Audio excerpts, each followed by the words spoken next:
Quando você ama muito uma pessoa, é bem difícil entender que ela está te enganando, e essa decepção já dura muitos anos. Mas cedo ou tarde, tudo acaba, e a pessoa descobre toda a verdade. Minha esposa pensou que ficaria impune, mas como ela estava errada. O objeto na minha mão é pequeno e parece completamente inofensivo. Tem menos de 5 polegadas de comprimento, um pouco mais de 2 polegadas de largura e cerca de 1/4 de polegada de profundidade. Feito principalmente de plástico, tem uma face de vidro. Por dentro, ele contém microchips para executar suas funções designadas.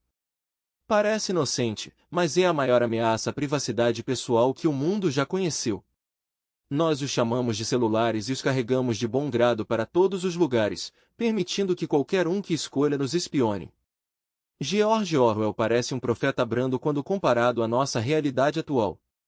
20 anos atrás, eles eram uma novidade. Agora, esses pequenos gadgets são vistos como necessidades. O mundo muda enquanto dormimos. Eu sei o que você está pensando. Existem regras e proteções embutidas. Mas considere o dispositivo em minha mão agora. Ele pertence à minha esposa há mais de 19 anos. Ela sempre foi amorosa e solidária.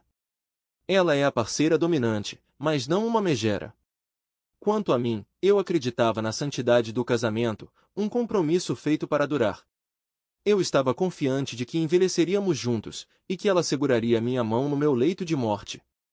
Fiz um acordo há muitos anos, trocando minha juventude e liberdade pelo prazer de tê-la ao meu lado na cama. Troquei minha vida por seu amor e devoção. Para mim, esse compromisso é mais forte do que qualquer barra de aço. Não sou um tolo romântico, longe disso. Casamento é algo que levo a sério. Não era sobre amor para mim, mas sim uma decisão racional. Doris, minha esposa, é a romântica, e talvez esse seja o problema, uma antiga incompatibilidade finalmente vindo à tona. Aqui estou eu com o iPhone da minha esposa às 2 da manhã, no pequeno escritório que normalmente dividimos no andar de baixo. Peguei o telefone emprestado do lado dela da nossa cama, pois é o único horário em que ele está disponível. Ela nunca o deixa fora de vista. Como a maioria das mulheres modernas, ela vai a todos os lugares com seu telefone e passa mais tempo nele do que em qualquer outra atividade. Está ao seu alcance 24 horas por dia, seja na bolsa ou na bolsa de mão quando não está na mão, ou ao lado da cama quando dorme. Tive que esperar até ter certeza de que ela estava dormindo para pegá-lo. Por que pegar o telefone dela? Você pergunta. Eu me pergunto se estou perdendo a cabeça. Como posso suspeitar da minha amada esposa? O que há de errado comigo? Eu culpo tudo isso pela minha ocupação, que me deixou desconfiado e sempre procurando o lado negro das coisas. Sou advogada, e essa profissão me faz ver apenas o mal que os homens fazem, não o bem. Então, suspeito dela sem uma boa causa ou razão substancial. Foi uma coisa pequena.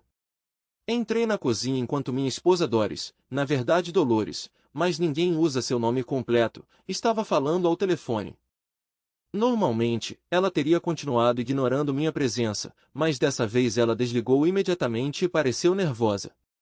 Mais tarde naquela noite, pedi para ela pegar seu telefone emprestado, rasguei a pizza que eu a tinha convencido a comer no jantar. Não temos mais um telefone fixo, uma pequena medida de economia de quando as meninas foram para a universidade, parte de uma estratégia de economizar dinheiro de qualquer maneira que pudermos. Ela geralmente é contra comida para a viagem, sendo muito consciente de seu peso, mas esta noite ela cedeu facilmente e entregou seu telefone. Por que não? Ela havia apagado o registro de chamadas e mensagens de texto. Ela provavelmente pensou que isso era uma boa ideia, mas na verdade grita mentira. Estou desconfiado porque apagar o log parece uma tentativa de esconder algo. Então o que ela está escondendo? É isso que preciso descobrir. Sou bem informado e entendo que é mais fácil grampear um celular do que um telefone tradicional. Se você não acredita em mim, basta pesquisar bug cell phone na web e ver os resultados. Até comprei um livrinho prático na Amazon por $0,99 que explicava o básico. O principal problema com o iPhone é o jailbreak. O que é isso? É o processo de modificar o sistema operacional principal da Apple para permitir a instalação de software que não seja da Apple. Minhas queridas filhas desbloquearam o software no telefone da mãe delas quando ela o comprou. Eles estavam muito orgulhosos de sua capacidade de fazer isso. Com o telefone da minha esposa em uma mão e o cabo para conectá-lo ao meu iPad na outra, hesito. É isso que eu sou agora? Eu realmente quero fazer isso? Devo ousar fazer isso? A verdade é que isso pode acabar com 19 anos de um casamento muito bom. Por que estou procurando uma saída? Somos um casal feliz. Ela faria qualquer coisa por mim e raramente pede algo em troca. Eu estava hesitante em me casar, mas nunca me arrependi. Acho que devo explicar isso. Sou David P. Landon Jr. Participei de uma festa de fraternidade, mas esqueça tudo o que você acha que sabe sobre fraternidades. Os irmãos da Sigma Xi são diferentes de qualquer outra fraternidade. Eles eram a maior fraternidade do campus porque o único requisito para ingressar era ter um bom coração. Isso mesmo. Os irmãos não valorizavam nem dinheiro nem status. Era tudo sobre fraternidade e fazer a coisa certa. Atletas se misturavam com nerds, estrelas acadêmicas com caras em liberdade condicional. Não era incomum ver um grupo bebendo cerveja no porão enquanto no andar de cima sessões de tutoria estendidas eram realizadas para irmãos que precisavam de ajuda. Éramos um grupo diverso com irmãos de todas as raças e religiões. Para ser um de nós, você simplesmente precisava ser uma boa pessoa. Parece fácil, mas não atingir o padrão significava decepcionar todo mundo, e lidar com essa culpa era difícil. Ser um Sigma vinha com as responsabilidades de ser um bom irmão. Uma dessas responsabilidades era o encontro anual dos calouros. Os irmãos mais velhos agiam como acompanhantes. Convidamos todos os calouros, tanto homens quanto mulheres. As mulheres foram convidadas para atrair os homens, para que pudéssemos dar uma olhada antecipada em possíveis irmãos. Mais mulheres do que homens compareceram porque todos sabiam que a Sigma House era um lugar seguro onde éramos todos cavalheiros. Eu era um estudante de direito do segundo ano, normalmente afastado das festas do campus, mas era a minha vez, junto com outros 9 irmãos, de supervisionar os calouros. Como um Sigma, você não foge da responsabilidade. Doris veio à festa com seus amigos. Elas pareciam muito felizes quando chegaram, embora eu não tenha certeza do que levaram consigo. Eu imediatamente a reconheci como a filha mais velha da melhor amiga da minha mãe. Quando entrei na universidade, eu ainda não tinha 18 anos. Doris era uma garota magra na época. Embora eu a tenha visto várias vezes desde então, essa imagem do passado está impressa em minhas memórias dela. Ela era uma jovem atraente agora. Eu me senti obrigado a vir e dizer oi. Doris e suas amigas eram 6 anos mais novas que eu. Meu plano era apenas dizer oi para ela e seguir em frente. Ela parecia estar sob a influência de algo, provavelmente proibido. Doris me cumprimentou entusiasticamente e me beijou forte nos lábios. Ela sempre foi amigável e era bom estar perto dela, mas estava claro que ela gostava de me exibir como a garota do ensino médio que ela conhecia. O fato de eu ser membro da fraternidade e um dos organizadores oficiais foi um bônus adicional para ela. Acabei cuidando deles a noite toda e os levei para casa depois da festa. Doris aproveitou a oportunidade para marcar um encontro comigo para a semana seguinte. Nós nos demos bem e namoramos até o fim do semestre, mas não foi nada sério. Ela era caloura e eu era pós-graduando, então o relacionamento não era sério, pelo menos não para mim. Ela terminou porque queria ver outras pessoas. Na época, eu estava bem com isso, mas logo fiquei deprimido. Eu me vi sentindo falta dela, embora não soubesse bem o porquê. Ela não era tradicionalmente bonita. Ela tinha um olhar fresco e inocente. Ela era pequena, com cerca de 1,65 m e talvez 110 libras. Sua aparência não era espetacular, mas um olhar em seus suaves olhos castanhos e eu fiquei cativado. Não foi amor da minha parte, mas uma atração profunda. Doris tinha uma personalidade ótima e animada e quando ela foi embora, ela deixou um grande vazio. Eu sou inteligente, não, faça isso de astuto, mas introvertido e um pouco tímido. Eu tendo a me isolar. Doris, Por outro lado, é extrovertido e fará amizade com todos na sala se tiver a chance. Ela é a primeira pessoa que todos convidam para ir e a última que eles querem ver sair, mas ela terminou comigo para namorar outros caras. Eu aceitei isso. Fiquei magoado e fiquei com o ego ferido, mas é isso que o término faz com você. Pulando para frente, é julho, depois do meu segundo ano de faculdade de Direito. Eu precisava de um estágio de verão, o que é praticamente essencial no seu segundo ano se você quer uma chance de se formar com perspectivas de emprego. Procurei em todos os lugares em Nova York, Chicago, Washington e todas as outras grandes cidades, mas todo mundo também. Por fim, consegui uma posição em nossa pequena e tranquila cidade universitária em um antigo escritório de advocacia especializado em domínio eminente. Vou explicar isso em um momento. O apartamento que eu dividia com outros dois era alugado apenas até junho, então eu tinha que encontrar uma moradia de verão. Felizmente, a universidade abriu um dormitório para alunos da escola de verão e precisava de um assistente residente, um aluno mais velho, para atuar como um pai substituto. Em troca de estar disponível quando necessário, ganhei aluguel grátis. Era uma boa opção para mim, e significava que eu poderia usar meu salário de estagiária com mais sabedoria. Doris frequentou a escola de verão e ficou no dormitório que eu supervisionava. Eu me esforcei para evitá-la até que um dia, enquanto eu estava subindo as escadas, ela estava um lance à minha frente. Quando cheguei ao meu andar, Doris estava descendo na outra direção. Parecia estranho até que ela bloqueou meu caminho. Quero conversar, ela disse. Sobre o que? Respondi, tentando passar por ela. Sobre nós e que coisa realmente estúpida eu fiz. Acontece que ela se arrependeu do término e ficou completamente arrependida. Ela pediu uma segunda chance. Eu não tinha certeza, mas não vi razão para não começar a namorar casualmente e manter minhas emoções sob controle. Doris estava falando sério dessa vez. Ela me empurrou. O aniversário dela era 15 de agosto e ela fez 18 anos naquele verão.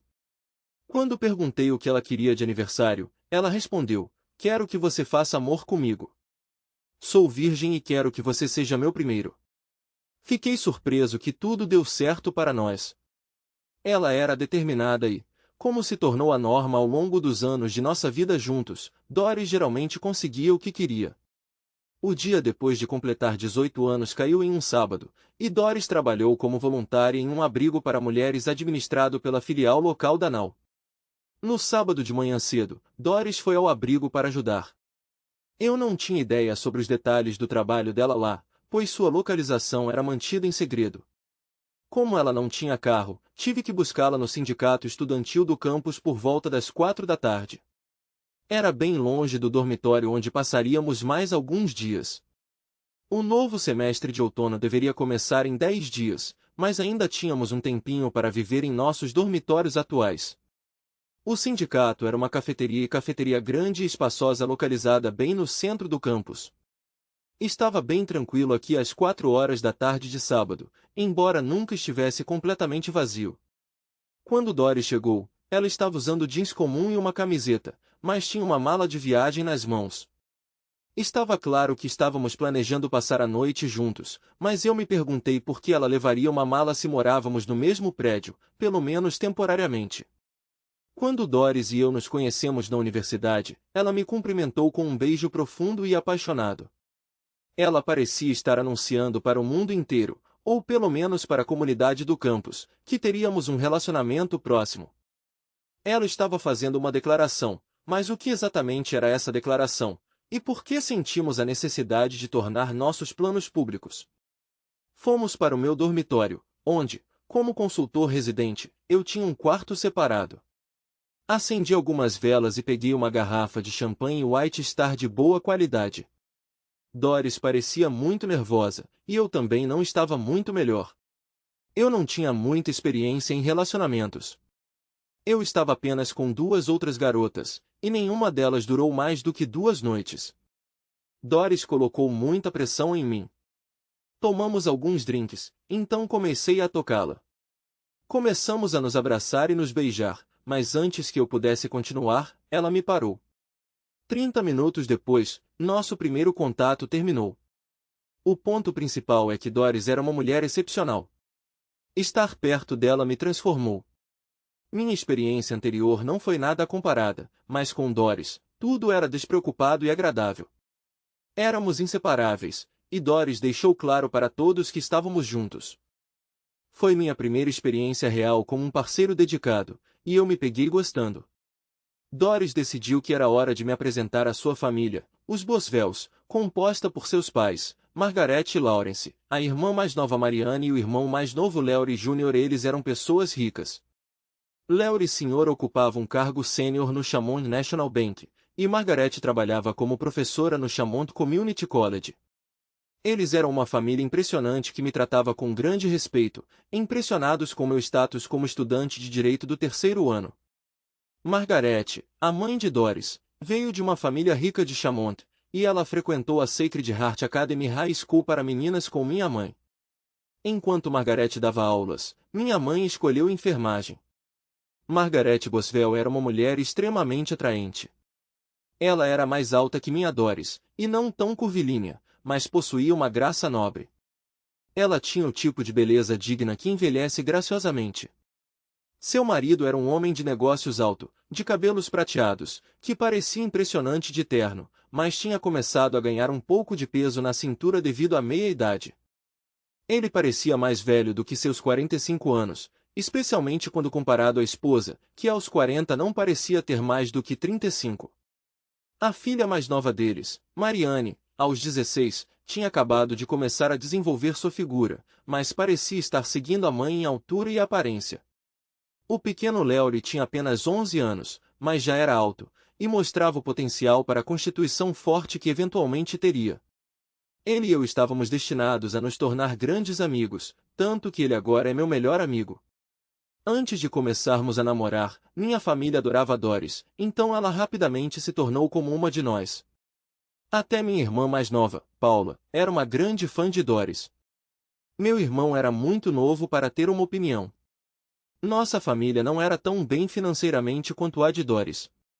Meu pai, David Sr., administra o negócio de aluguel de equipamentos da família com meu tio John, que é 10 anos mais velho e bastante econômico.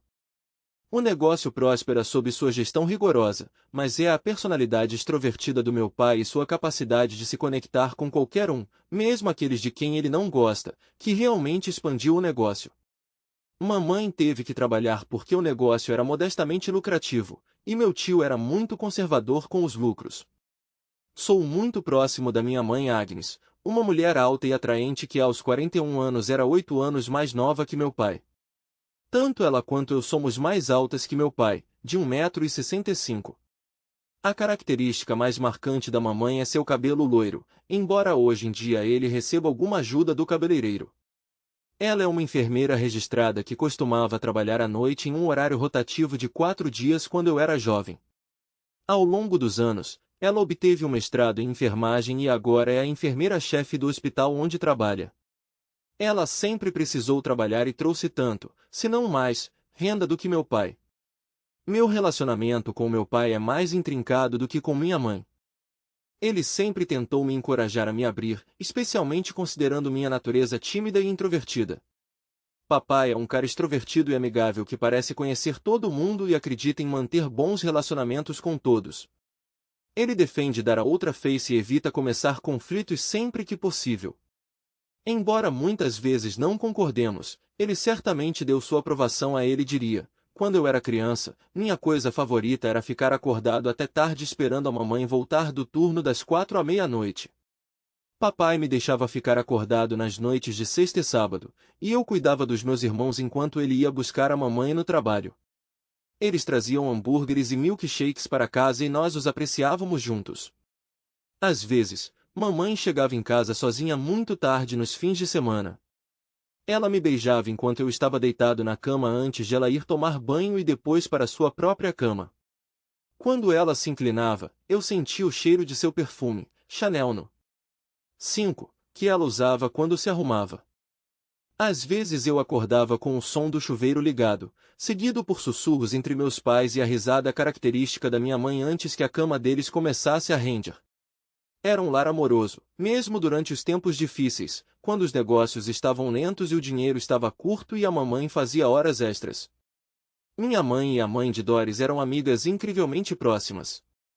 Nossas famílias se davam bem e estavam encantadas com a ideia do nosso casamento. Minha mãe me contou sobre os sentimentos da nossa família por Doris. Ela é uma garota maravilhosa, Devi. Não estrague tudo. Estamos todos ansiosos pelo casamento. Apesar de todo o amor que minha mãe demonstrou por mim, sua filha mais velha, às vezes ela pensava que eu tinha 12 anos para sempre. Admito que posso ser teimosa e imatura às vezes. Talvez isso tenha desempenhado um papel na minha atitude em relação a Doris.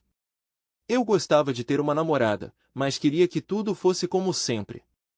Doris, no entanto, tinha outros planos. Ela se mudou para minha casa em setembro, quando eu estava tentando terminar meu último ano da faculdade de Direito sem criar nenhum problema especial. Isso afetou nossas finanças, pois eu tentava não depender muito dos meus pais. Doris deu a entender isso à mãe, que aumentou sua mesada, mas parece ter dado a impressão de que nosso relacionamento está se aproximando de algo sério. Em maio, a situação superou todas as expectativas. O que você está esperando? Doris deixou claro que eu era seu primeiro namorado e que eu lhe devia algo. Parecia estranho, considerando que foi ideia dela, ou melhor, uma exigência, mas eu conseguia entender seu ponto de vista. Eu estava me formando em Direito aos 25 anos, era solteiro e tinha uma carreira promissora pela frente. Eu era um par muito desejável para muitas mulheres solteiras fora da universidade. Doris, por outro lado, estava terminando seu segundo ano, e ainda faltava mais de um ano para a formatura. Ela estudou literatura inglesa e precisava de um mestrado para dar aulas no ensino médio. Do ponto de vista dela, eu a estava deixando para trás, apesar de tudo que ela tinha feito por mim. Toda a situação deveria ter servido como um aviso. Doris via as coisas através das lentes do que era benéfico para ela, acreditando que o que era bom para ela era bom para nós. A parte frustrante era que, por mais egoísta que parecesse, ela frequentemente estava certa. Juntos, funcionávamos bem, e seus desejos geralmente pareciam mais valiosos do que meus próprios objetivos. Com ela, eu sentia uma sensação de completude como pessoa de uma forma misteriosa e inexplicável. Então, se ela queria um compromisso antes de eu me aventurar no mundo, por que hesitei? Eu não amava Doris. Pronto, eu disse. Eu me importava com ela, é claro, e me sentia confortável em nosso relacionamento. Ela trouxe alegria para minha vida, e eu me vi dividido entre o desejo por ela e a satisfação completa em nossa intimidade. Com Doris, não havia espaço para pensamentos sobre outras mulheres. Os homens costumam dizer que não conseguem deixar de se perguntar sobre a proeza de uma mulher bonita na cama, mas Doris ocupava minha mente tão completamente que eu não conseguia nem entreter tais pensamentos. Cada olhar para outra mulher levava minha mente de volta para Doris, me deixando lutando para suprimir minha excitação, mas para me casar com ela e ficar preso para o resto da vida à responsabilidade pelos outros. Procurei todas as desculpas para manter Doris e evitar o casamento. Meu principal argumento era sua juventude. Ela tinha apenas 18 anos, enquanto eu tinha 25. Parecia uma razão válida, embora não a verdadeira. No entanto, minha mãe, de todas as pessoas, descartou isso. Doris é muito madura para a sua idade, enquanto você é o oposto. Além disso, eu era uma estudante de enfermagem e tinha apenas 17 anos quando me casei com seu pai. Não é sobre idade. É sobre maturidade. Ela tem, e sua hesitação, apesar de viverem juntos como se fossem casados, mostra que você ainda não tem. Minha mãe me incentivou a agir como um homem, mas eu estava hesitante e olhando para trás um tanto profético. Não sei, ela tem 18 anos. O que acontece se ela acordar um dia e perceber que perdeu a juventude ao se casar muito jovem? Eu perguntei. Parece-me que é mais sobre você perdendo. Você vai conseguir seu diploma profissional e partir em direção ao pôr do sol, deixando a pobre garota para trás, mamãe disse, vendo através de mim. No final, Doris tinha muita influência sobre mim e muitos aliados para eu resistir. Então engoli minhas dúvidas e me casei uma semana depois de fazer o exame da ordem. Não houve despedida de solteiro, embora eu tenha ouvido que houve uma despedida de solteira selvagem. Eu não tinha amigos suficientes para uma festa e não tinha tempo. Eu estava estudando 20 horas por dia para passar no exame da Ordem dos Advogados de Nova York, que é o mais difícil do país. Apenas 41% dos graduados de Harvard passam, exceto pelas faculdades de Direito de Brooklyn e Albany, que são pouco mais do que cursos de revisão da ordem de 3 anos, a taxa média de aprovação é de 40%. Quando descobri que passei, Doris estava grávida de 3 meses. A gravidez foi teoricamente um acidente, mas se você acredita nisso, claramente não é muito inteligente. Doris estava solidificando sua posição. Descobrimos que eram gêmeos 3 dias antes dos resultados do exame saírem. Eu estava suando por aqueles resultados. Naquela época, eu tinha uma vaga de advogada alinhada na firma em que trabalhei naquele verão em que Doris e eu nos juntamos, mas dependia de eu passar no exame da ordem. Passar significava um aumento significativo, mas o dinheiro ainda seria curto. Eu tinha que trabalhar mais de 60 horas por semana e ralar a bunda para nos manter em fraldas quando os bebês chegassem. Doris nunca deixou que nossa precária situação financeira ou a gravidez a abalassem. Ela completou o último exame do seu penúltimo ano apenas 1 hora antes de sua bolsa estourar. 5 horas depois, sem um único gemido, ela deu à luz 2 meninas de 6 libras e 2 onças. Elas eram lindas, perfeitas e completamente idênticas. Para mim, foi amor à primeira vista. 18 anos depois, ainda amo aquelas garotas, mas não da mesma forma. Os tempos eram difíceis para Doris e eu no começo. O dinheiro era curto e morávamos em um apartamento pequeno. Ela nunca reclamou ou me fez sentir culpado por não poder prover melhor. Ser pai foi uma experiência extrema. Por um lado, foi assustador. Por outro, seu peito dói com o amor que você sente. Nunca esquecerei a alegria de ler para as meninas na hora de dormir. Abram caminho para Patinhos, O Gato do Chapéu, A Teia de Charlotte, e depois A Casa na Grande Floresta, Anne de Green Gables, e finalmente o caderno de desenhos e contos de Alhambra de Washington Irving. Meus dois amores pareciam me adorar e acreditavam que eu podia fazer qualquer coisa, resolver qualquer problema, consertar cada boneca quebrada e fazer o sol brilhar em todos os dias chuvosos. Era muita coisa para viver, mas trouxe as grandes recompensas de abraços e beijos. Não foi tudo corações e flores. Houve dias sombrios. Doris e eu sofremos todas as crises juntas. Eu desmoronei quando os bebês pegaram pneumonia e foram hospitalizados. Foi Doris quem se manteve forte, que me disse que Deus não tiraria nossas meninas de nós. David, olhe para mim. Eles vão melhorar. Confie nisso e que não importa o que aconteça, eu sempre amarei e apoiarei você. Durante aqueles primeiros anos, Doris foi a pedra angular do nosso casamento, o apoio que me sustentou. Devo tudo a ela. Sem ela, eu não teria conseguido. Sou eternamente grata a ela e queria garantir uma vida boa para ela e nossas filhas. Minha motivação para ter sucesso veio mais do meu desejo de prover para elas do que de qualquer ambição pessoal. Eu costumava ser bem preguiçosa e sem motivação, mas casar com Doris e experimentar seu amor, junto com nossos filhos, mudou tudo isso. Eu estava determinado a ter sucesso para minha família e, ao longo do caminho, fiz alguns compromissos para atingir esse objetivo. Os anos iniciais foram difíceis, meu trabalho era exigente, mas o pagamento era mínimo. Tive que comprometer meus princípios e confiar na minha inteligência para me destacar no competitivo campo jurídico. Na frente doméstica, Doris, Patrícia e Elizabeth, Pat e Beth, fizeram cada sacrifício valer a pena. Doris continuou sua educação à noite enquanto eu ficava em casa, cuidando do escritório e das crianças. Foi um momento feliz para mim. Quando as meninas começaram a creche, Doris já tinha obtido seu doutorado. Ela começou a lecionar em uma faculdade comunitária e, em 3 anos, tornou-se professora titular de estudos shakespearianos na universidade. Sua renda era uma bênção, mas para mim era tarde demais. Eu já tinha tomado um caminho nada honroso para me tornar um sócio. Minha renda disparou, mas minha moral despencou. No entanto, justifiquei minhas ações dizendo a mim mesmo que tinha uma família para cuidar e, como advogado, eu poderia racionalizar o comprometimento da minha integridade. Prometi uma discussão sobre domínio eminente e agora é um momento apropriado. Muitos americanos têm uma crença profundamente arraigada na inviolabilidade da propriedade privada.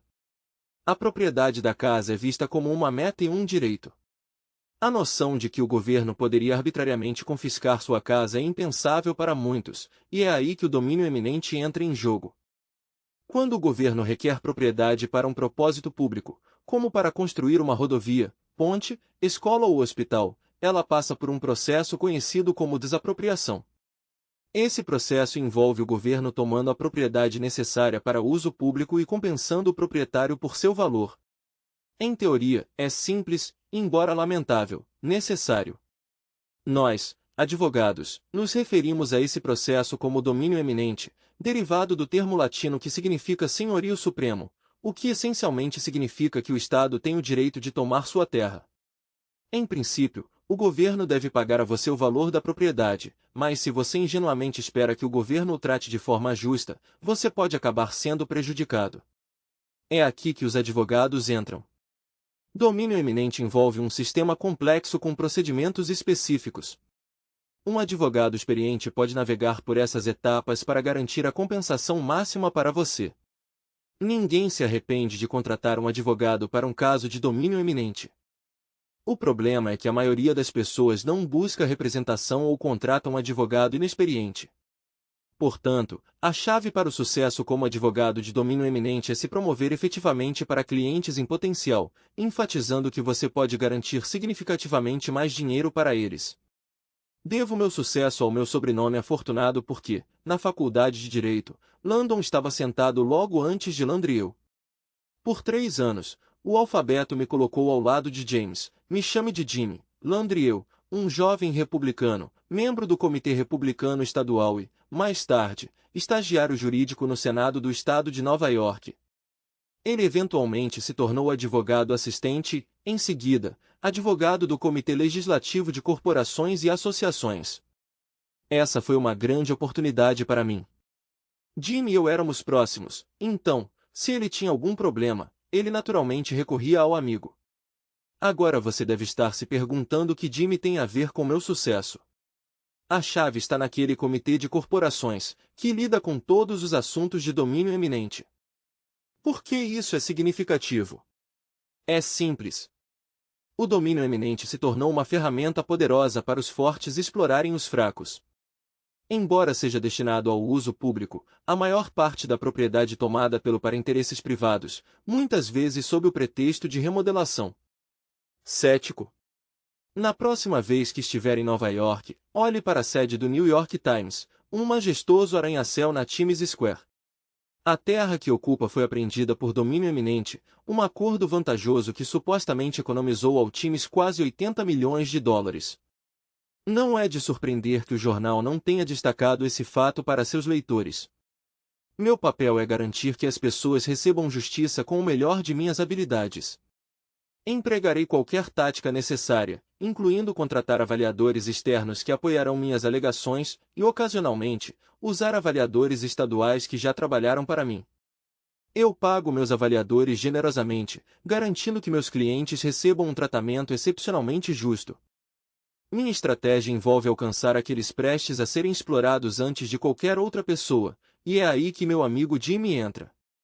Tudo começou inocentemente, com uma vaga dica sobre uma aquisição de propriedade significativa ao longo do Hudson, abrindo o caminho para um desenvolvimento de alto padrão. Mas rapidamente se transformou em um cenário de pagamento para jogar. Jimmy tem problemas com jogos de azar, incluindo cavalos, máquinas caça-níqueis e cassinos indígenas, então ele frequentemente precisa de dinheiro. Não são presentes, mas empréstimos que nunca são pagos. Os sócios da minha empresa ficaram impressionados com minha capacidade de identificar novas oportunidades de negócios.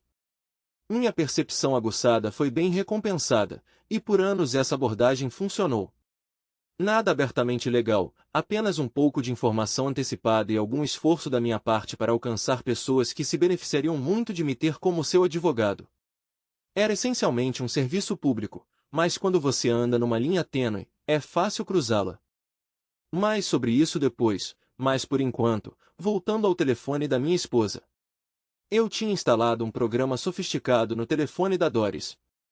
Ele foi projetado para criar arquivos de áudio de todas as suas conversas telefônicas e enviá-los para o meu iPad. Cada mensagem de texto que ela enviava ou recebia era encaminhada para o meu telefone.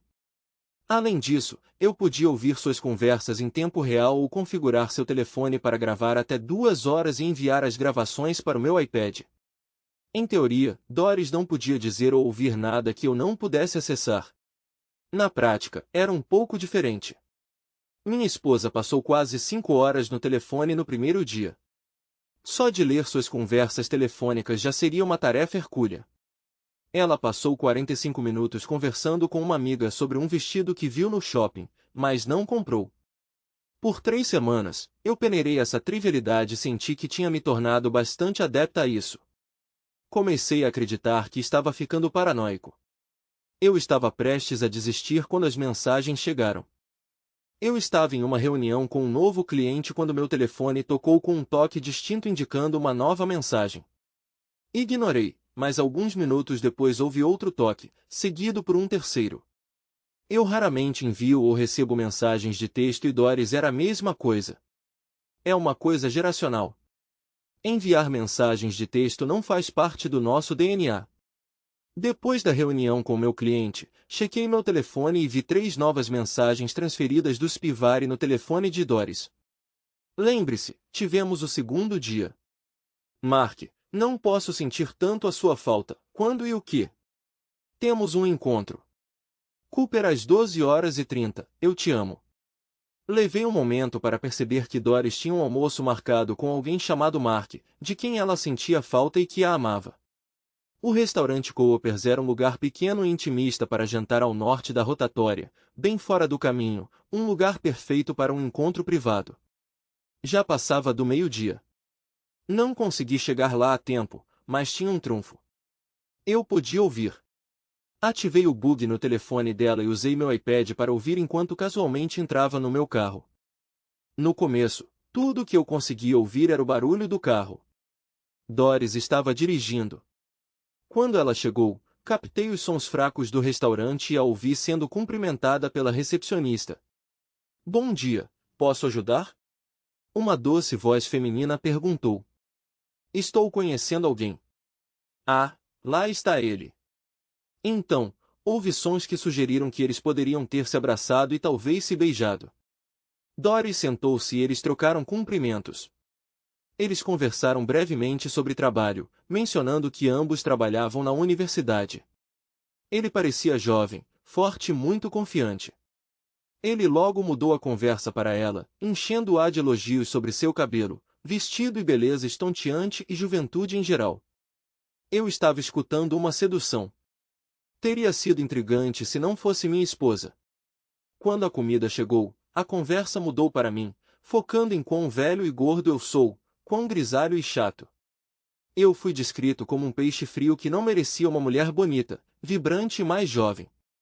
Então ele falou sobre suas necessidades, o quanto ele a queria, e o quão felizes eles poderiam ser juntos. Mas não posso. Sou casada. Pretendo envelhecer com David. Por favor, entenda. Você não vê que ele já está velho? Você ainda é jovem. Vive enquanto pode. Se você não pode deixá-lo, então seremos discretos. Não, eu não vou trair. Eu nunca estive com ninguém além do meu David. Eu amo meu marido. Mas eu quero você e preciso que você se sinta completa. Eu preciso fazer David ver isso. Deve haver um jeito. Só me dê um tempo pelo bem de todos. Por favor, eu já esperei tanto tempo. Eu sei, mas preciso de tempo. Ok, mas, por favor, não muito mais. O tópico mudou de volta para coisas mundanas quando cheguei ao estacionamento do Cooper. Estacionei bem no fundo do estacionamento, fora da vista do carro da minha esposa, mas ainda com vista para a porta. Em algum momento, eles voltaram à conversa sobre como precisavam ficar juntos, e como Doris tentaria encontrar uma maneira que não arriscasse seu casamento porque, afinal, eu ainda amo Dave. Estamos juntos há tanto tempo. Devo a ele tentar manter isso junto. É por isso que te amo tanto. Você tem sentimentos tão profundos.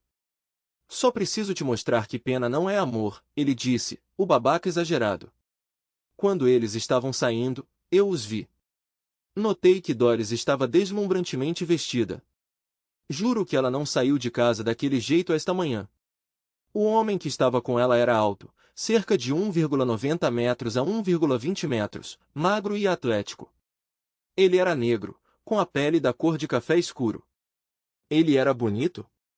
Isso é subjetivo, mas ele era jovem no máximo, cerca de 30 anos. Quando se separaram, eles se beijaram. Ele a segurou firmemente contra ele, dando um beijo até que ela finalmente se afastou. Eu não estava com tantos ciúmes quanto pensei que estava. Claro que eu queria bater nele, talvez usar um taco de beisebol e algumas táticas inesperadas.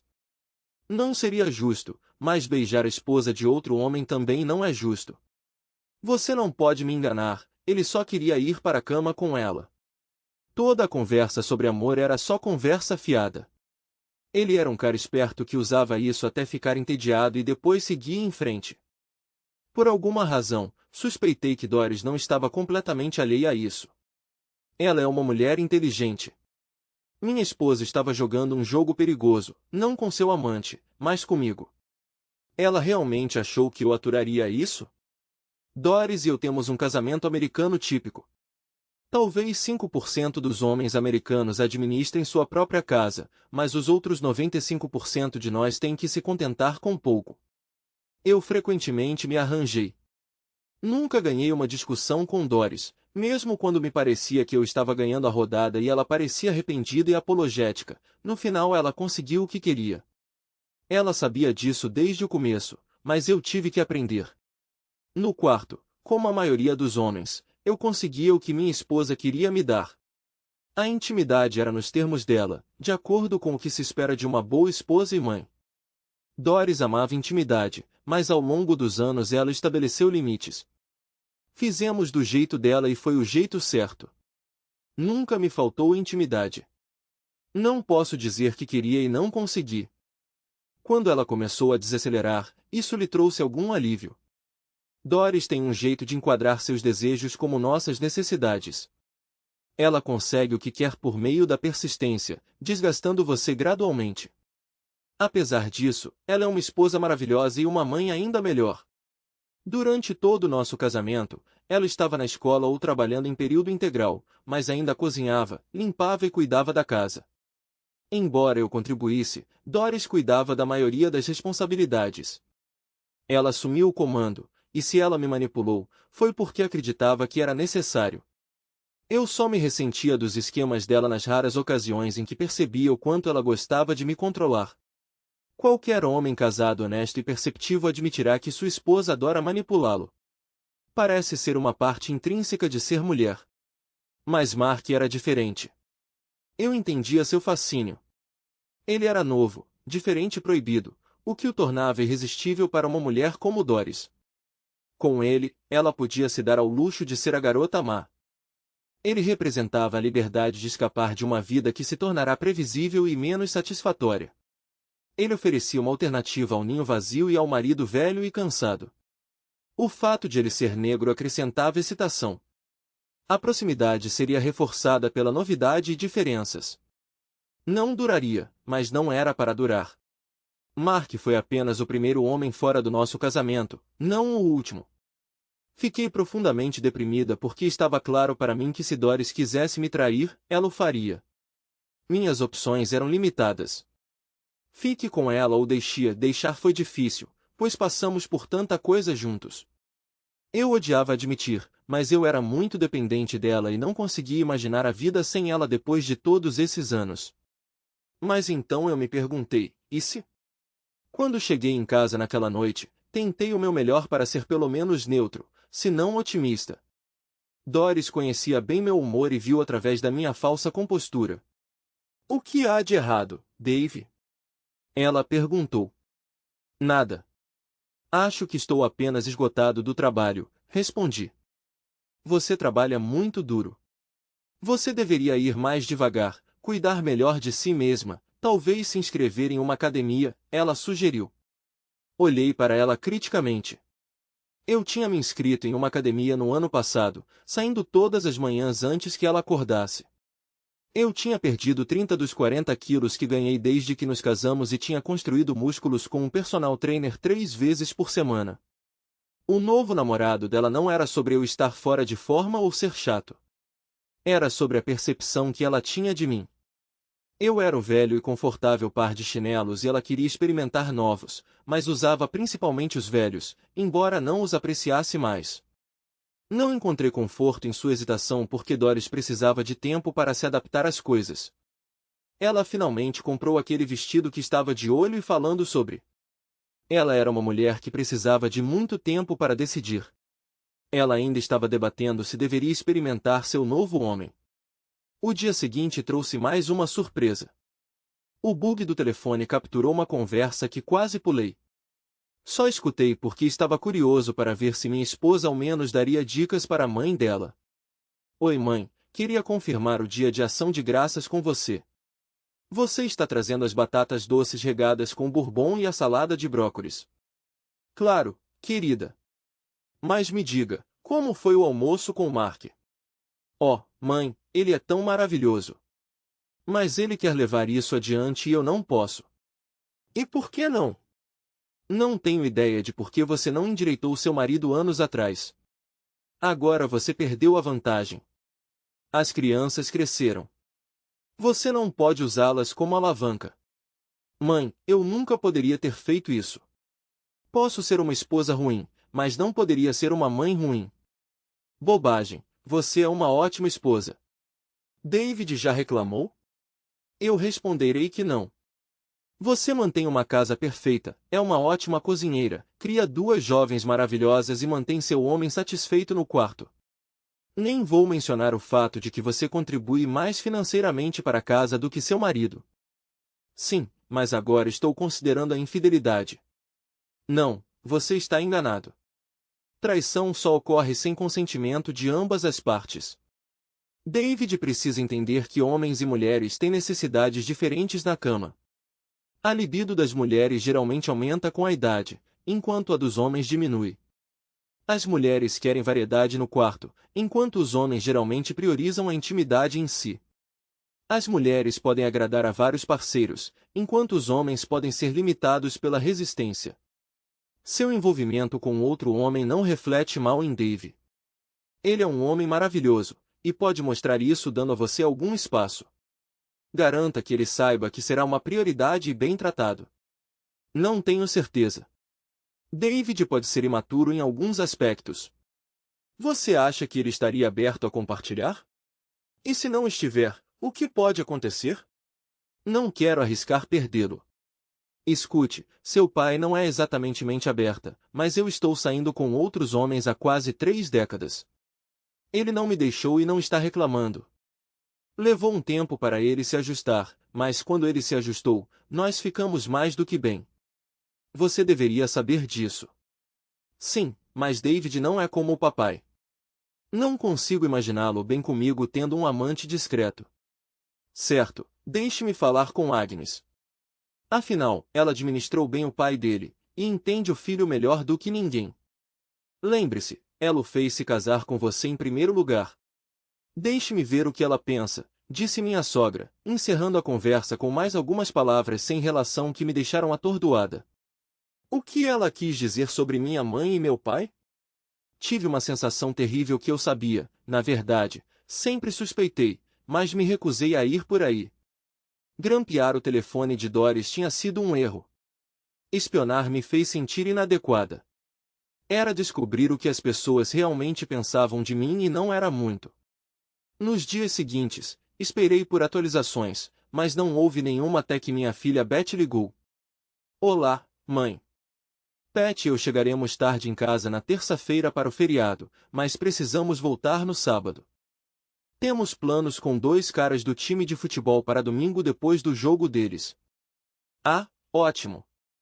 Vou avisar seu pai. Achei que Pat estava namorando aquele cara, Rick, que é nadador. Bem, ela é, mas ele tem que aceitar o que ela lhe dá, Betty disse com uma risadinha. Acho que os tempos mudaram se os caras estão dispostos a deixar suas namoradas namorarem outros. Oh, mãe, você é tão antiquada. Diga-me, como vão as coisas com Mark? Elas não vão a lugar nenhum. Sou casada com seu pai. O que vou fazer com Mark? Oh, por favor, mãe, não fique presa no passado. Papai está ficando velho. Ele não pode esperar que você desista de um pouco de diversão com alguém como Mark por causa de tradições ultrapassadas. Você deveria ir em frente. Papai vai entender. Ele te ama e realmente não tem outras opções. Quem iria querer um velho como ele? Betty disse. No fundo, eu podia ouvir Patty concordando com ela. Então Patty aparentemente pegou o telefone. Mãe, você quer que a gente fale com o papai? Podemos explicar a ele e lembrá-lo de tudo que você fez por ele. Eu sei que ele te ama. Quem não poderia? Você é atraente e ele não pode esperar ter você só para ele. Não é justo com você. Não sei. Seu pai nunca me traiu e Deus sabe que quando ele era mais novo ele teve a oportunidade. Ele provavelmente não verá isso do nosso jeito. Os homens têm egos e seu pai pode ser muito sensível. Mas, mãe, sabemos que o papai te ama e não consigo vê-lo negando nada a você se você explicar o quanto quer e precisa de um relacionamento com Mark. Apenas certifique-se de que ele saiba que você sempre o colocará em primeiro lugar. Foi o que eu disse ao Rick e ele está bem com isso, disse Patty. Bem, meninas, sua avó disse que falaria com a vovó Langdon. Tenho certeza de que entre as duas isso vai se resolver. Só espero que seu pai possa ser feito para ver que Mark não representa nenhum perigo para ele. E o que Mark e eu temos é uma sombra do que seu pai e eu temos. Fiquei profundamente chocada e magoada com o que minhas filhas disseram sobre mim. As palavras deles cortaram mais fundo do que eu consigo expressar. Apesar da garantia da minha esposa e da minha filha de que Doris ainda me amava, eu não conseguia encontrar consolo nisso. Fiquei cambaleando, levando dias para me recuperar e avaliar minha situação. Percebi que tinha negligenciado minha aparência. Embora estivesse em forma por causa dos exercícios, eu tinha ignorado os cabelos grisalhos e as roupas ultrapassadas. Como advogada, eu precisava parecer conservadora, mas tinha me deixado parecer muito mais velha do que meus 45 anos. Decidi fazer uma mudança e visitei um novo salão para remover alguns fios brancos e estilizar meu cabelo. Apesar dos meus esforços, Doris nem percebeu. Então, fui às compras de roupas em Nova York, atualizando meu guarda-roupa e exibindo meu novo corpo mais elegante. Embora eu não parecesse ter 30 anos novamente, eu não parecia mais velha do que minha idade. Apesar dos meus esforços, nem Doris nem minhas filhas notaram as mudanças. Eu esperava algum reconhecimento quando as meninas voltassem para casa para o dia de Ação de Graças. Mas, porque eles me cumprimentaram com os mesmos beijos superficiais na bochecha que me deram por anos, ficou claro para mim que minha família me tomava por garantido, esperando que eu sempre estivesse lá quando necessário e ficasse fora do caminho de outra forma. Tínhamos pouco em comum, e percebi que éramos estranhos vivendo sob o mesmo teto. Eu sabia mais sobre eles do que eles sabiam sobre mim, pois sempre fui reservado e guardei meus pensamentos para mim mesmo. Consequentemente, eles formaram opiniões incorretas sobre mim. O dia de Ação de Graças chegou, e com ele vieram os Boswells e os Landons, junto com vários membros da família. 21 de nós se reuniram em volta da mesa da sala de jantar, estendida com todas as suas folhas, para assistir ao desfile de Nova York e ao futebol na TV. As mulheres se reuniam principalmente na cozinha, enquanto os homens se reuniam na sala de estar. Pedi licença e rapidamente verifiquei a sala de estar, onde minha cunhada Mary e a esposa de Larry Jr., Anne, estavam cuidando das crianças, incluindo minha filha Beth. Todos pareciam estar presentes, então fui até a sala e tranquei a porta atrás de mim. Plugando meus fones de ouvido, me acomodei para escutar a conversa na cozinha pelo telefone da minha esposa. Ele foi para a sala e fechou a porta, ouvi minha filha Patty dizer: "Ótimo, agora alguém pode me dizer o que há de errado com meu filho?" Minha mãe perguntou. "O que você quer dizer, mãe?" Minha esposa respondeu. Bem, ele está usando roupas novas, tem um novo corte de cabelo e, se não me engano, um pouco menos de cabelo grisalho, minha mãe observou. Na verdade, agora que você mencionou, eu notei algo, mas não consegui identificar bem o que era, Doris acrescentou. Acho que ele também perdeu algum peso desde o ano passado. Minha irmã Paula entrou na conversa. Ela, o marido e a filha moravam na Califórnia e não me viam desde o Natal anterior. Sim, isso é possível, minha mãe disse, não tenho certeza. Nas últimas 2 semanas ele tem estado realmente deprimido. Pensei que talvez ele estivesse tendo problemas no trabalho de novo, disse Doris. Você acha que ele sabe sobre Mark? Perguntou minha sogra. Não vejo como ele poderia, não há nada acontecendo com Mark, minha amada esposa respondeu. Ele pode estar passando por uma crise de meia-idade. Ele está nessa idade e as meninas já saíram de casa. Pode ser isso, minha mãe disse. Sim, isso explicaria as mudanças em sua aparência, seu cabelo, perda de peso e roupas, acrescentou a mãe Boswell. Devemos abordar isso com cuidado, então. Se ele está numa fase de depressão de meia-idade, precisamos ir devagar com ele, minha mãe disse. Talvez eu devesse adiar a visita ao Mark, Doris sugeriu. Bobagem, o que Dave precisa é de um chamado para acordar. Precisamos tirá-lo dessa e colocá-lo de volta nos trilhos. Não vai ajudar se você também estiver se sentindo mal, minha mãe respondeu. Então você acha que a mãe deveria dizer a ele que quer ter um caso, vovó? Patty perguntou. Bem, não do nada, querida. Acho que deveríamos fazer os homens falarem com ele primeiro, deixá-lo discutir com seu pai e Laurie. Eles podem introduzir a ideia gradualmente e compartilhar suas experiências. Eles estão felizes e bem ajustados à situação. Não há razão para que seu pai não possa estar também, mas se ele está sentindo sua idade e que a vida está passando por ele, não é o momento certo para dizer a ele que sua esposa está saindo com um homem mais jovem. Primeiro, precisamos acostumá-lo à ideia, disse a mãe. Ser um corno? Patty riu. Claro que não. Seu pai é um homem orgulhoso, um bom marido, um educador. Elas precisam ser cuidadosamente administradas e suas necessidades cuidadosamente atendidas. Eu nunca permito que meu marido fique sozinho. Eu nunca me envolvi em intimidade com outra pessoa sem cuidar do meu marido. Talvez ele tenha ficado em segundo lugar, mas no meu coração ele sempre esteve em primeiro lugar. Dave, senhor, sabe que ele é o amor da minha vida. Nós, quero dizer, todos nós, temos que fazer meu filho se sentir amado. Doris, você é a primeira da fila aqui, mas nós te apoiamos. É isso mesmo, disse mamãe, por consentimento comum. A conversa continuou no mesmo espírito. As mulheres discutiram sobre mim e planejaram como me atrair para elas. Elas discutiram como e quando Laurie e meu pai deveriam me apresentar aos fatos da vida familiar. Na opinião delas, elas satisfizeram as necessidades naturais de Doris. Eles acreditavam que essa abordagem fortaleceria o casamento e satisfaria ambos os lados. Afinal, Doris se casou jovem e sacrificou muito. Agora que não havia mais filhos, havia chegado o momento em que ela poderia aproveitar a vida enquanto continuava a sustentar o marido. Minha mãe era a principal força motriz e aparentemente tinha mais experiência. Eles falavam de mim como se eu fosse uma criança que eles estavam tentando criar e se comportar. Eu aguentei até não poder mais. Então me recompus e saí de casa. Andei até julgar que era hora do jantar de ação de graças.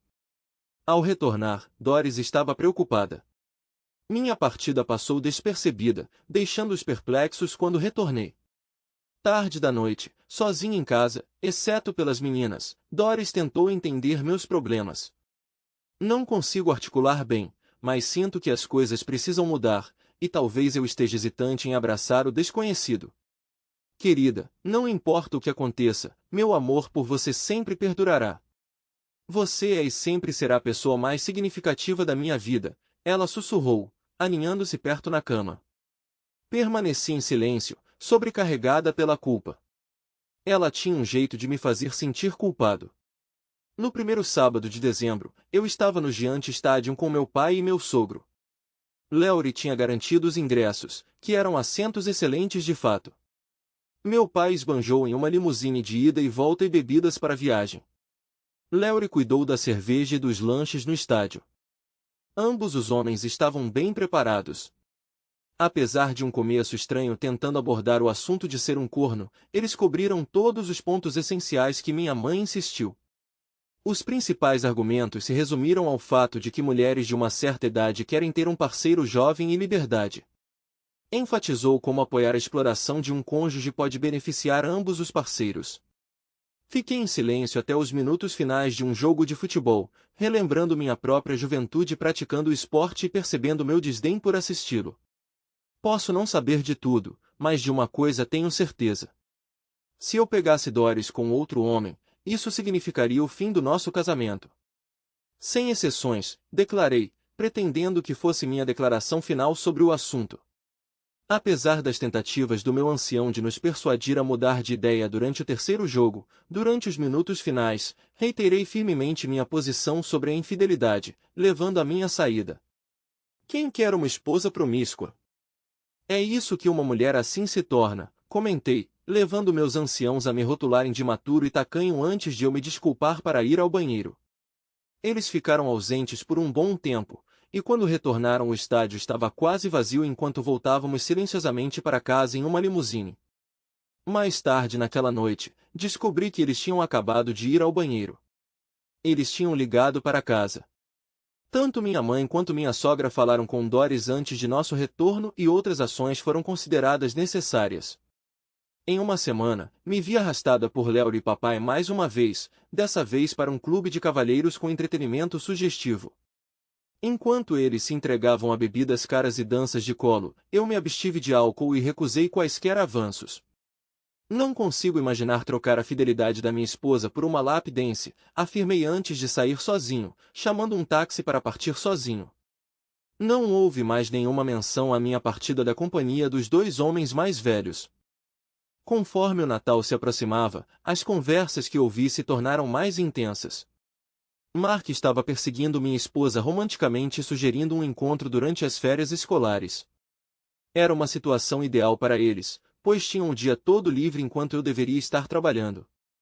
Na realidade, se alguém tivesse me observado de perto, eles teriam suspeitado que algo estava errado.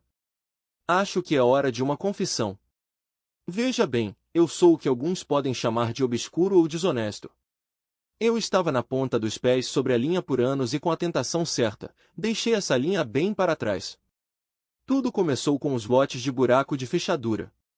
Para quem não conhece, um lote de buraco de fechadura é uma propriedade com frente de estrada limitada, o que torna desafiador construir devido ao acesso restrito à parte principal do terreno. Essa situação surge em nossa área devido a leis de zoneamento desatualizadas. Terrenos rurais podem ser vendidos em parcelas de 5 acres sem a necessidade de subdivisão. Muitos fazendeiros que precisam de dinheiro começam a vender essas parcelas ao longo das estradas. Quando a fazenda principal for finalmente colocada à venda, pode haver apenas uma pequena quantidade de frente para a estrada restante. Assim, grandes lotes com acesso limitado ou acesso em buraco de fechadura são criados. Havia 10 desses lotes em buraco de fechadura perto da New York State Thruway, todos eles com casas móveis ou casas pré-fabricadas de 2 quartos. Eles estavam localizados em áreas remotas, a 20 milhas de distância do cruzamento da Thruway, acessíveis apenas por estradas municipais de baixa qualidade. Como resultado, eram propriedades muito indesejáveis e, portanto, baratas. Apareceu um grande varejista nacional precisando de um depósito com bom acesso ao sistema interestadual. Tudo o que eles precisavam eram aqueles 10 lotes de buraco de fechadura e uma nova entrada para a Thruway. Sem problemas. Meu amigo Jimmy tinha todas as informações bem antes de se tornarem de conhecimento público. Enquanto fazia campanha para promover meus serviços, tropecei em uma pequena placa de à venda em um poste de cerca decadente. Ela marcava o limite de uma parcela de terra de mais de 250 acres com pasto abaixo da média. Apesar do seu estado atual, a terra, um remanescente de uma antiga fazenda de laticínios, ficava estrategicamente ao longo de uma antiga estrada do condado programada para ser substituída por uma nova estrada estadual que levava a Thruway. avaliado na melhor das hipóteses em $1.500 por acre, estava prestes a aumentar 20 vezes em valor. Teria sido preciso um santo para resistir à tentação, e eu certamente não era um. Comprar o terreno esgotou meu 401k e drenou todas as minhas economias, deixando-me rico em ativos, mas pobre em dinheiro. Meu negócio se tornou um dreno de dinheiro, canalizando dinheiro principalmente para impostos e desenvolvimento de terras. Para proteger meu investimento, coloquei-o sob o guarda-chuva da Stuyvesant Limited, uma corporação de Wyoming que adquiri por $7,000. Essa mudança protegeu meu envolvimento, pois as leis de Wyoming permitiam um anonimato na propriedade corporativa. Essa atenção financeira me forçou a enganar Doris sobre o verdadeiro estado de nossas finanças. Atribuí as dificuldades do meu negócio à economia e à competição acirrada, escondendo o verdadeiro motivo. Em vez de reagir com raiva ou frustração, Doris permaneceu firme, garantindo-me que, enquanto estivéssemos saudáveis e juntos, tudo ficaria bem. Doris assumiu trabalho extra e fez cortes significativos, sacrificando suas próprias necessidades para garantir que nossas filhas fossem cuidadas. Ela ficou sem comprar roupas novas para si mesma durante o ano e meio de minhas dificuldades financeiras. Prometi compensá-la quando as coisas melhorassem, mas essa oportunidade nunca pareceu se materializar. 2 anos após a compra, vendi o último acre a um preço médio de $22.000 por acre. A partir daí, comecei a comprar terras logo antes das compras do Estado. Isso levantou questões e despertou suspeitas entre os insiders que estavam acostumados às mesmas práticas. Investigações foram solicitadas, mas os superiores não queriam interromper o arranjo lucrativo. Mantive um perfil baixo para evitar a atenção deles. Abstive-me de usar o dinheiro, guardando para minha velhice e a de Doris.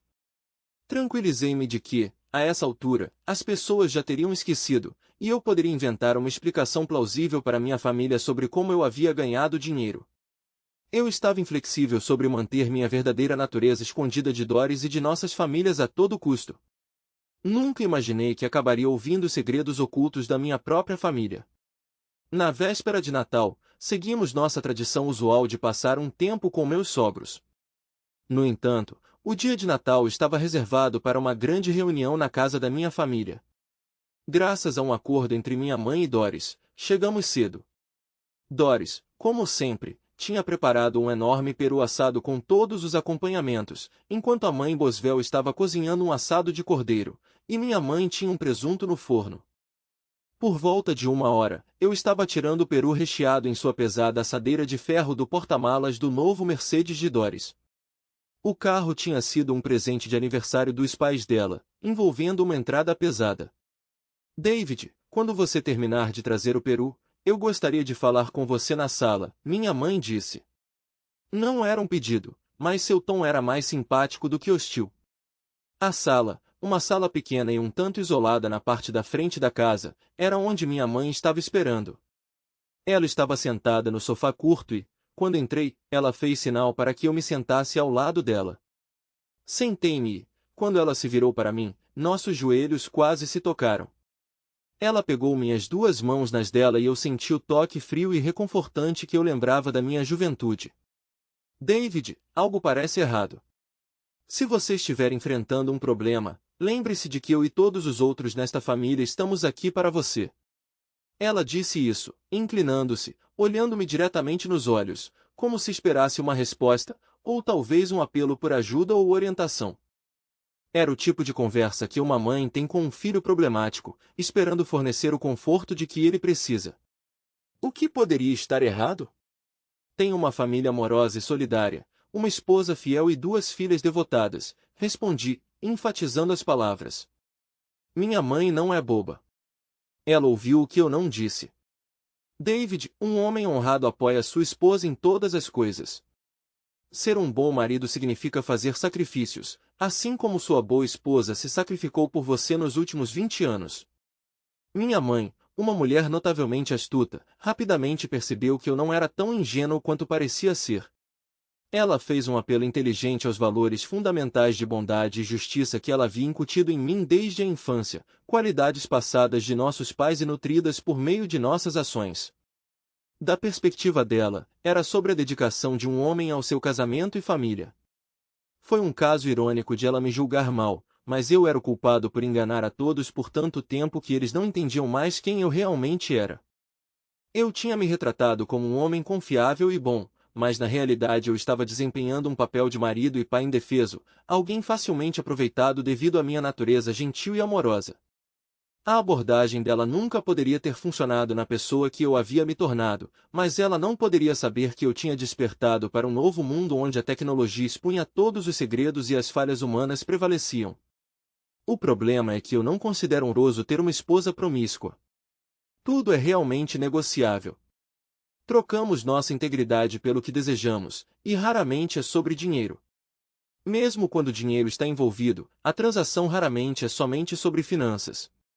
No entanto, nem todos os acordos são desonrosos. Alguns são feitos diante de Deus. Nós nos comprometemos e buscamos bênçãos. Embora nem sempre possamos cumprir nossas promessas, o esforço para fazê-lo deve ser genuíno. Caso contrário, uma mulher pode se ver beijando seu filho de boa noite com os lábios ainda quentes de sua infidelidade. Com essa observação final, minha mãe recuou como se eu a tivesse batido. Até então, ela parecia preparada para continuar a discussão. Observei uma gama de emoções cruzar seu rosto. Surpresa, vergonha, raiva e, finalmente, dor. David, o que você acabou de dizer? Eu disse que seus beijos quando você voltava de seus casos eram nojentos. Ela soltou minhas mãos e saiu correndo do quarto. Eu não precisava de um telefone para ouvir a voz angustiada de Doris enquanto minha mãe saía correndo da toca. Mãe, o que está acontecendo? Doris exclamou. Ela devia estar esperando o sinal da minha mãe para me confrontar. Isso parecia ser uma intervenção planejada, talvez envolvendo a família inteira me atacando ao longo do dia. Quando saí da toca, não havia ninguém lá. Minha mãe aparentemente tinha escapado para a cozinha, arrastando o único outro membro da família presente com ela. Decidi que era sensato fazer uma saída estratégica e saí silenciosamente pela porta da frente. Eu ainda tinha as chaves da Mercedes de Doris, então dirigi até o Parque Estadual, até o Mirante Hendrik Hudson, a pista dos amantes da minha juventude. Levei até o fim do meu último ano para persuadir uma garota a vir aqui comigo, e mesmo assim não fomos muito além da primeira base. Eu nunca fui um Casanova. No entanto, quando eu tinha 25 anos e era recém-formado em Direito, as mulheres me viam de forma bem diferente. Infelizmente, naquela época, Doris me tinha, e ela não me deixava ir. Quando você considerava a minha situação, era como dois lados da mesma moeda. Quando Doris me desejava, esperava-se que eu obedecesse. Agora que ela estava interessada em outra pessoa, novamente me pediram e esperavam que eu obedecesse, deixando-a ter a liberdade que me fora negada. Estranhamente, eu conseguia entender o raciocínio. Doris sacrificou muito mais do que eu pelo nosso casamento. Ela fez dar certo. Ela criou a próxima geração.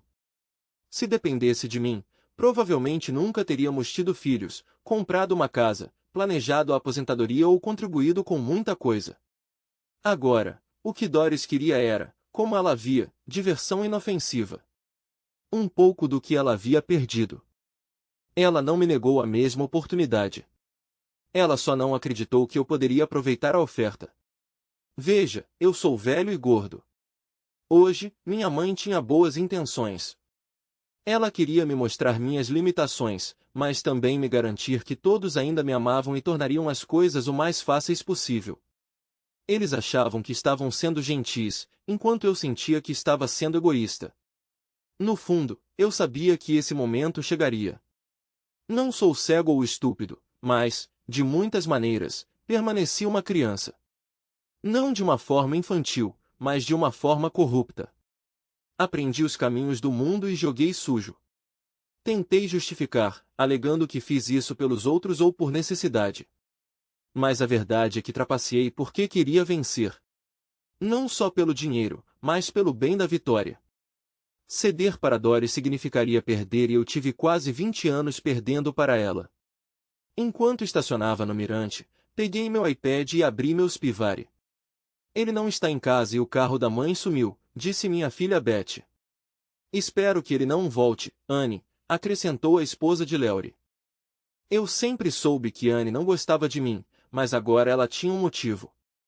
Anne é bem atraente. Ela não pode ser chamada de beldade no sentido convencional, mas ela irradia atratividade e tem uma voz linda se você olhar para suas maneiras de flertar. Eu poderia ver por que Lowry Jr., que não é o mais inteligente, se casou com ela, mas foi uma atitude tola. Ela praticamente ostentava suas infidelidades. Lowry ignora as fofocas não tão sutis e o comportamento aberto de sua esposa. Meu cunhado trabalhou como vice-presidente no banco de sua família, um caso claro de nepotismo, mas aceitável naquele setor. Seu salário alto e posição social garantiam que não importava o quanto Anne se desviasse, ela sempre retornava para o estilo de vida confortável.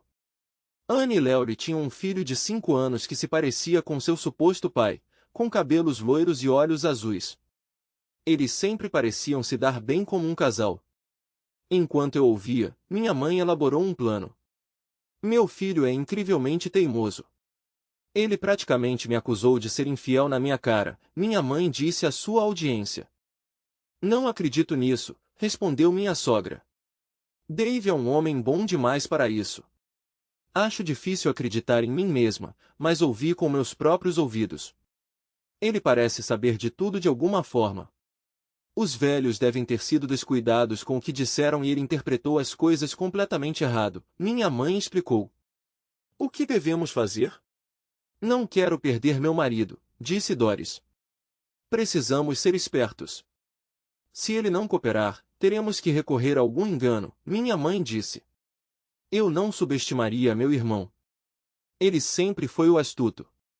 Talvez não o mais brilhante, mas definitivamente o mais esperto.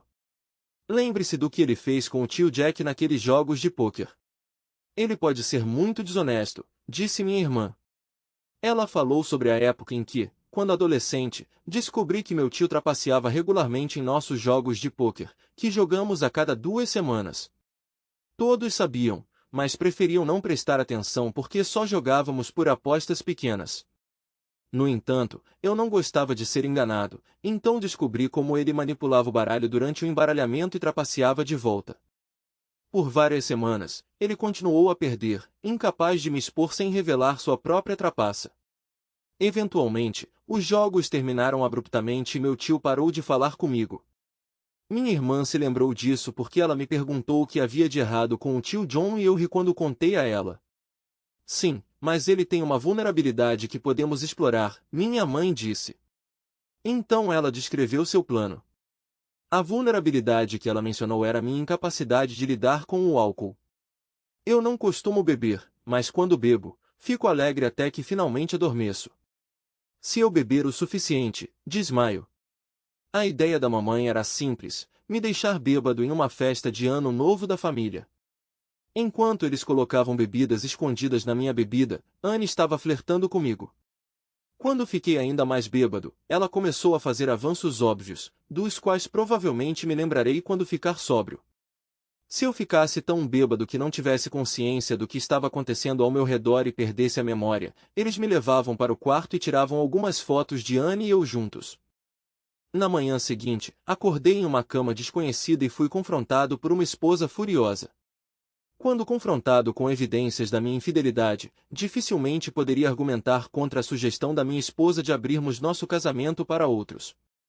Esse arranjo significava que Doris teria liberdade de buscar outros relacionamentos enquanto eu permanecia fiel em casa. No entanto, o principal obstáculo era a relutância de Anne em entrar em qualquer tipo de relacionamento com um homem que ela considerava idoso e acima do peso, ou seja, comigo. Minha falta de atratividade era amplamente reconhecida. Apesar disso, Anne parecia a melhor candidata. Somando-se à complexidade estava o fato de que Lowry, que era um amigo próximo meu, se sentiria ainda mais culpado sobre a situação. Anne não teria que fazer nada físico, ela só precisava obter algumas fotos sugestivas. Para facilitar esse plano, eles recrutaram a ajuda da esposa do meu irmão Samuel, Elaine. Ela era tímida e facilmente influenciável, ansiosa para se encaixar na família. Elaine era cúmplice ideal, pois era nova na família, tendo sido casada com meu irmão por apenas 2 anos e atualmente grávida. Sentado no banco da frente do luxuoso carro da minha esposa, olhei para o norte de Catskills, o cenário de Rip Van Winkle, de Washington Irving. A névoa de inverno girando através das montanhas escuras criava uma cena assustadora. A leste, o rio Hudson brilhava como prata. Era um cenário adequado para o conto de Irving, mas um cenário sombrio para testemunhar o desmoronamento do meu casamento. Então Doris falou. Deveríamos dar a Dave outra chance, mais tempo, ela disse. E quanto ao Mark? Ele vai esperar? Perguntou a mãe. Mark está muito ansioso. Nós dois temos essa semana de folga e bem, é o momento perfeito para, como ele diz, conseguir um quarto. No entanto, eu quero meu David. Ele é meu primeiro e verdadeiro amor. Vou ter uma conversa séria com ele. Ele nunca me negou nada e não consigo imaginá-lo me negando isso completamente. Ele e eu precisamos chegar a um entendimento, ela disse. Escute, meu plano vai funcionar. É duro, mas seu marido trouxe isso para si com sua atitude. Eu sugiro que você converse um pouco mais, mas tome cuidado para não deixar seu amante esperando mais por causa da tolice do meu filho, minha mãe declarou. Vou dar a Dave mais uma chance de se levantar, Doris disse, encerrando a conversa. A única saída era voltar e jantar no Natal com a família. Todos, exceto Anne, que parecia resignada a flertar com o cavalheiro mais velho, me cumprimentaram friamente. Doris agarrou meu braço e me levou até a porta de sua Mercedes. E o jantar de Natal? Perguntei. Vamos pular. Precisamos conversar, ela respondeu. Sobre o quê? Eu perguntei. Sim, mas não aqui, ela respondeu com um sorriso travesso. Ela nos levou para o Hilton Hotel, onde ela já tinha reservado um quarto. Uma garrafa de champanhe White Star estava nos esperando. Você não esqueceu, eu disse. Como eu poderia esquecer? Afinal, era minha primeira vez. Será que essa vai ser mesmo a última vez? Perguntei. Não, se eu puder ajudar. Por favor, Dave, fale comigo. O que há para conversar? Isso, ela disse, se aproximando e envolvendo os braços em volta do meu pescoço, me puxando para ela para um beijo. Dali, a enorme cama de casal estava a um pulo de distância. É sua hora, ela insistiu. Mas eu comecei. Sem mais. Estou dando prazer ao meu marido, o homem que amo mais do que qualquer um no mundo. O que aconteceu, meu amor? Ela perguntou. O que pode estar errado? Oh, por favor, pare. Não é como nós. Eu te amo e sempre amarei. Quero estar com você sempre, como prometemos. Desistir de todos os outros. Você sabe que eu nunca poderia amar outra pessoa para usar. Sim, para amar. Não, ela disse. Há realmente uma diferença? Perguntei. Claro que estou tentando garantir que fiquemos juntos, inseparáveis para sempre, ela disse. O pássaro pode ser mantido em uma gaiola, mas não deixe a porta aberta. O que isso significa? Estou oferecendo liberdade a nós dois porque nos amamos. É isso que nos conecta. Não vou voar para longe, ela disse. Por favor, você não acredita em mim? Eu acredito em você, mas você entendeu tudo errado. Não, confie em mim, eu só posso amar você, ela disse. Eu não tinha uma resposta. Ela ignorou, falhando em entender o outro ponto de vista. Por favor, não deixe o orgulho de algum homem nos destruir. Estamos apenas discutindo a função do corpo, isso não significa nada. Por favor, acredite em mim. Este é um argumento que você não pode se dar ao luxo de ganhar. Esteja contente com o que você tem. Vou manter minha parte do acordo. Só não abra a porta. Não seja teimoso. Você sabe que eu sempre cuidarei de você, assim como antes. Você precisa de mim, não seja tola, ela disse. Eu a abracei, percebendo que nosso futuro juntos poderia ser incerto. Ela não conseguia entender que muito do que tínhamos era construído com base em engano. As mentiras eram principalmente pecados de omissão, minha falha em falar verdades pouco atraentes. Por quase 20 anos, eu tinha evitado as questões centrais do nosso casamento, permitindo que Doris acreditasse em sua própria mentira inicial, que eu nunca questionei.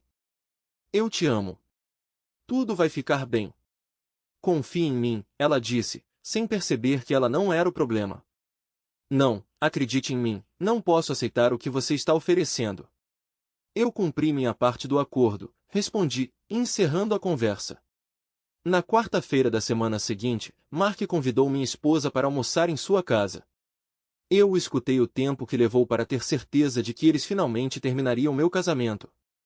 Obviamente, por algum acordo tácito, o casal amoroso não mencionou o marido traído. Era como se eu não existisse. Na sexta-feira, véspera de Ano Novo, comecei a beber no meu bar favorito, o Irish Mist, que é um híbrido de restaurante e bar. Convidei todos os meus velhos amigos para beber, mas nenhum dos meus familiares. Eu mesmo fiquei só com refrigerantes. Não cheguei à casa de Leury Jr. até às 20 horas e peguei um táxi. Mais cedo naquele dia, estacionei meu velho Honda a alguma distância da casa de Leury, esperando que ninguém notasse. Quando cheguei, eu cheirava como o bar onde passei a maior parte do dia, e estava agindo um pouco deslocado.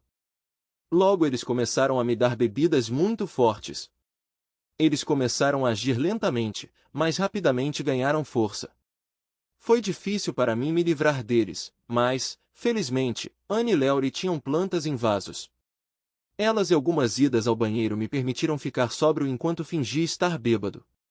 Anne me convidou para dançar, deixei que ela fizesse o melhor que podia, e depois de um tempo respondi como se estivesse realmente bêbado. O alarme pareceu soar cerca de meia hora depois que a bola caiu na Times Square, e a essa altura eu já estava fingindo estar completamente bêbado. Deve ter sido convincente porque Anne e Elaine pegaram meus braços e me ajudaram a subir as escadas. Quando entraram no quarto, que presumi ser um quarto de hóspedes, me colocaram na cama. Tire as roupas externas dele e então você pode tirar fotos, Anne instruiu Elaine.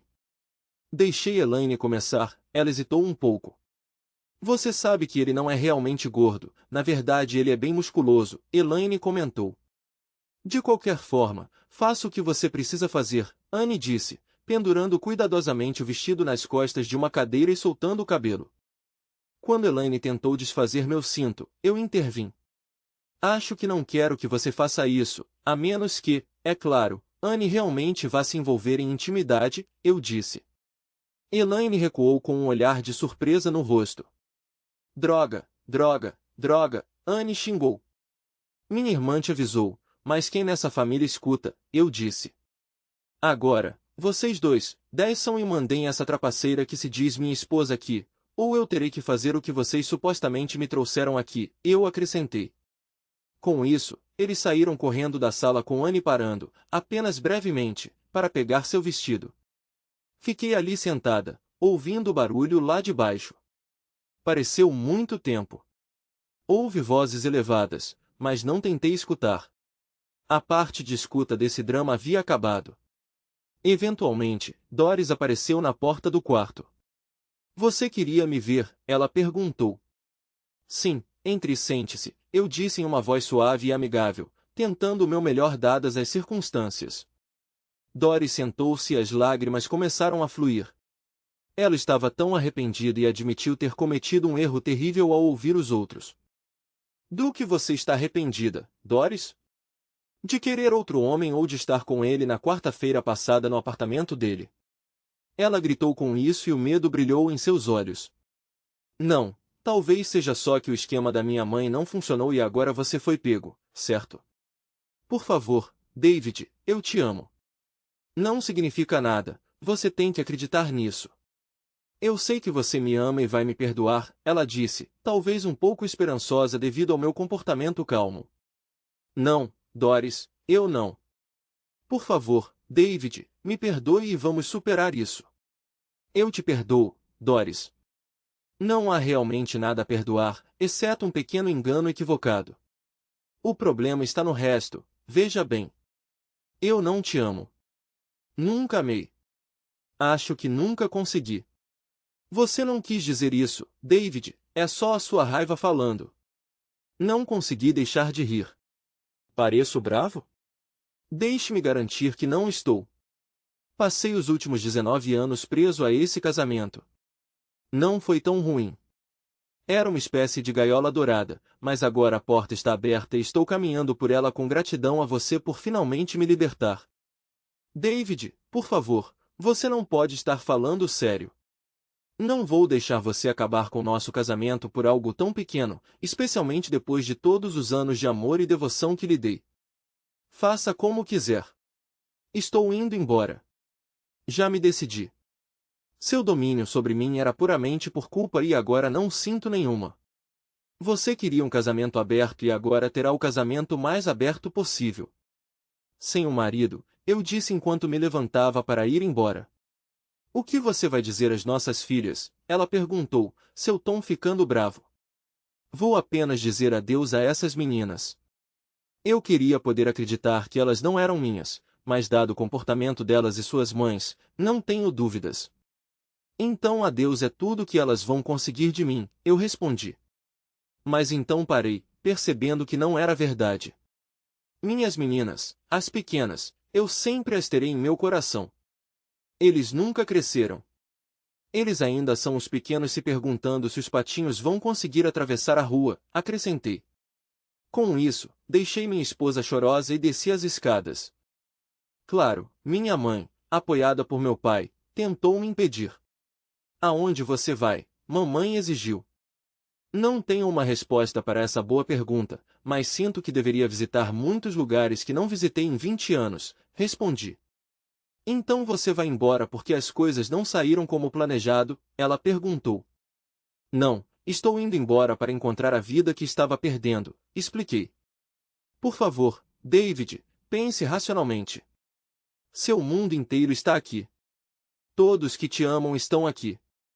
Tudo o que fizemos, fizemos por você. Não deixe o orgulho arruinar sua vida. Sem nós, você não tem vida. Como você vai sobreviver? Quem vai cuidar de você? Minha mãe implorou. Se você for embora, pode não haver mais volta, filho. Pense no que isso significa. Doris tem sido boa para você. Todos nós sabemos o quanto você confia nela, meu pai acrescentou. Sinto muito, mas já me decidi. A porta estava destrancada. Eu só precisava abrir, eu disse. Com isso, beijei minha mãe na bochecha e disse um sincero adeus ao resto da minha família. Deixei para trás minha esposa, filhas, irmãos e pais. Eu estava livre. Eu estava sozinho. Mas eu sempre me senti sozinho por dentro, e eu sabia que não ficaria solitário por muito tempo. O homem mais velho, não acima do peso, mais rico, tinha o maior afrodisíaco, dinheiro, milhões em sedução. Eu estava sacando e indo para os lugares mais decadentes que eu conseguia encontrar. Eu estava trocando uma vida velha por tantas jovens quanto eu conseguia lidar. Depois de 20 anos, eu me libertei e um mundo novo e diferente me